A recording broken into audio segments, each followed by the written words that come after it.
When we work with other living things, whether they're other humans or non-human animals, we never know what kind of mood or what kind of motivation they're going to be in from day to day.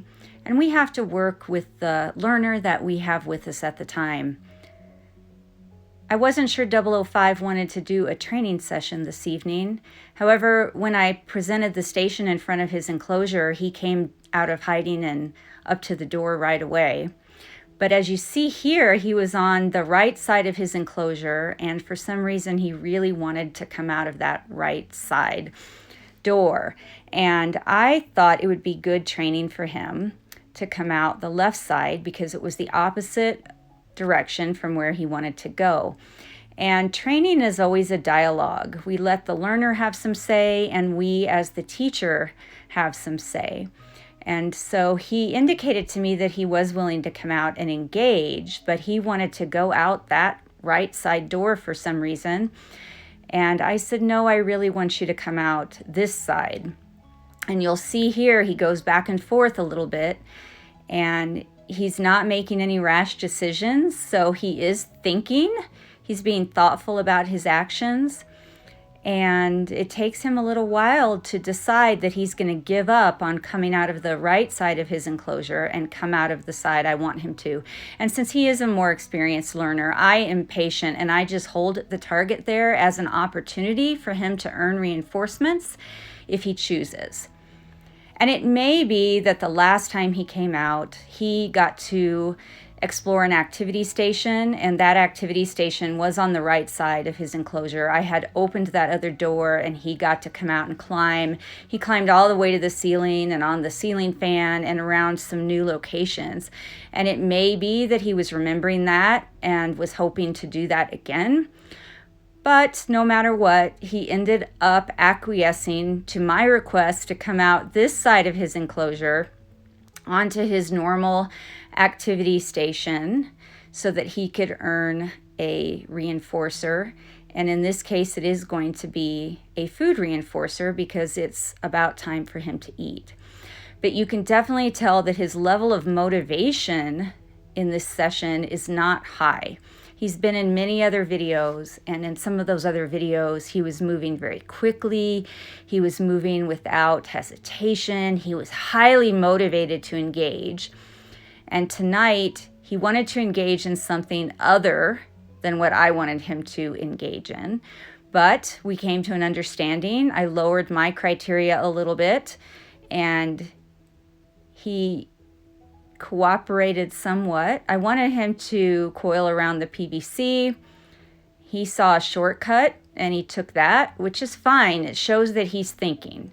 And the whole purpose of some of these training exercises is to get the snakes to stop reacting so much on instinct and to be a little more thoughtful and think about their actions before they commit to something. So here I'm asking him to hold in position, and then I offer him the reinforcer. This is the second repetition for this training session. And again, he was just hanging out. He wasn't doing much exploring after our first repetition. He was just hanging out there.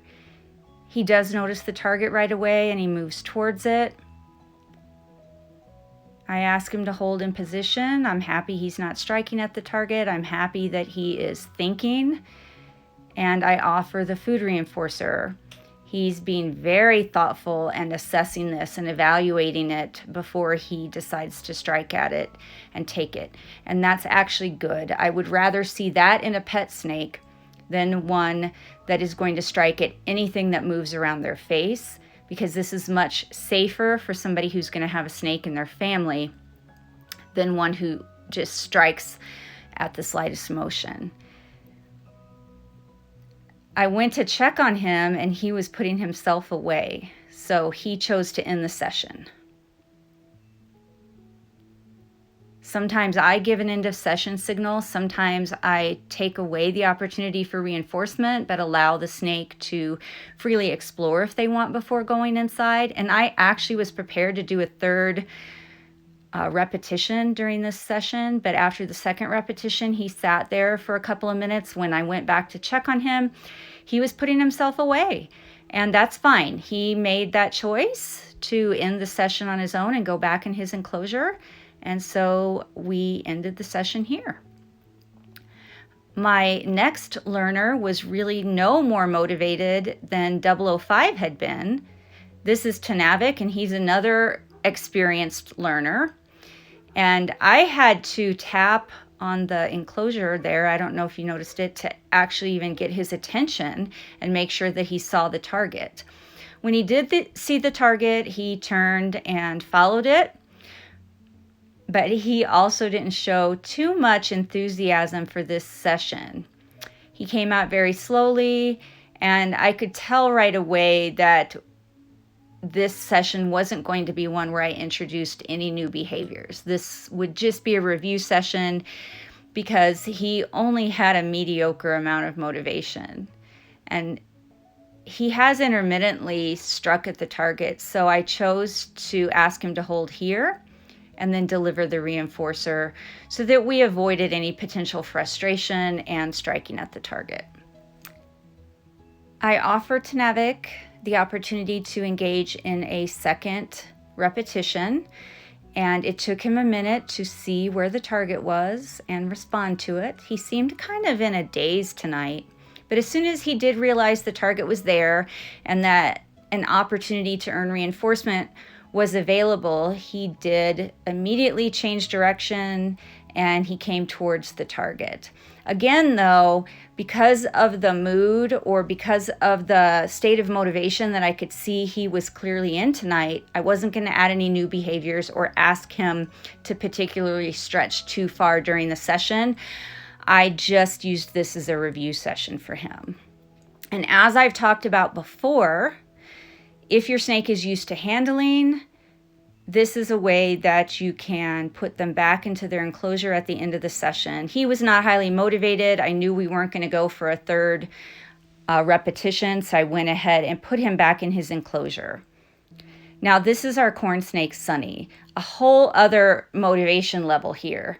I just went in the room to check on him and some of the other snakes in this part of the house, and he popped out of that box and clearly showed me that he was motivated to engage. And we have been doing foraging exercises with him. So I have been opening his enclosure and allowing him to come out and forage on the floor through boxes and food puzzles and various items and hunt and search for his food, which is clearly what he wanted to do here. So just to change things up, I decided to see if he remembered how to do target training, which we have done with him in the past. And I wanted to start a dialogue with him to, instead of exiting his enclosure and doing a foraging or hunting exercise, engage in a target training session with me. And I was curious to see if he remembered how to do this because it's been quite some time since I've done any target training with this snake. He's very good at puzzles and foraging, and he did remember the target. We did a couple of repetitions here. I gave him the reinforcer. Took him a minute to realize that the reinforcement was being delivered as soon as he got close enough to the target. But in this repetition, you'll see that it dawned on him much more quickly and that he's starting to remember how this game works. So he follows the target very well, and this time he takes the food immediately. This is our last session, and you can see here that he's totally engaged with it now. He remembers how to do it. He's on board with it. He quickly orients towards and moves towards the target and immediately takes his reinforcer at the end.